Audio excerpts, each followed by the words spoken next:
बौद्ध जिलार पुरठारुपल्ली सबुठारे पुओ जिउंतिया पालित हेउछि। निजर पुओ झियो मानकर मंगल कामना करी तथा सेमानकर उज्जवल भविष्यत निमंते मां माने उपवास रखी खूब निष्ठार सहित एही व्रतटिकु पालन करिथांती। सकाळु उठी स्नान सारी सबु रीतिनीति शेष करी रातिरे एही पर्वटिकु पालन करिथांती।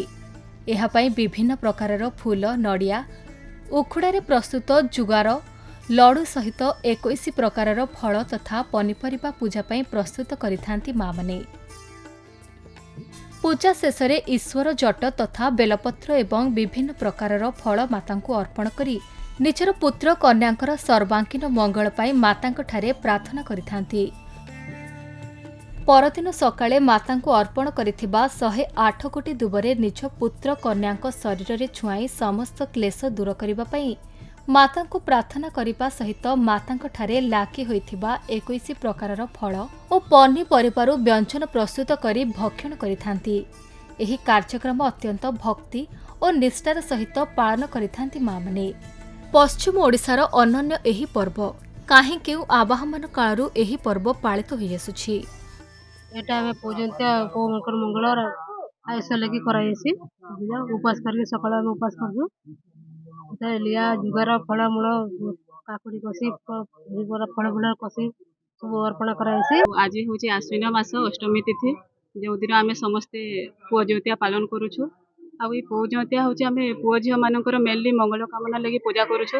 जेनथि लगी आम विभिन्न प्रकार फलर डाल तथा लिया ये से करिकी सब आम दुब नड़िया फलमूल सब आनिकी भगवान ठारे अर्पण करुछु।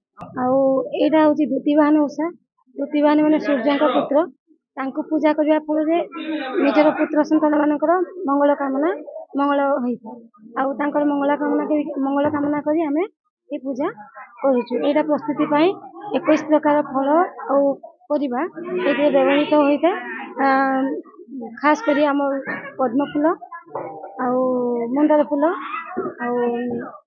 अक्षुत दुब एगुड़ा को आम व्यवहार कर 108 दुब 108 चाउल एटा एकत्र करी मां पाखे चढ़ा जाए आईटा अष्टांग शरीर उतरवा फल मंगल होता। मूलाष्टमी तिथि रे माँ माने आमर समस्ते पूजुंतिया उषा पालन करसन।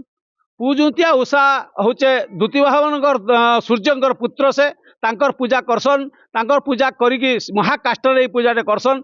एमाने माँ माने समस्ते पूजा करसन पुओ मानकर शुभ मानस पई। बौद्धर जयानंद मिश्रଙ୍କ रिपोर्ट खबर ओडिशा।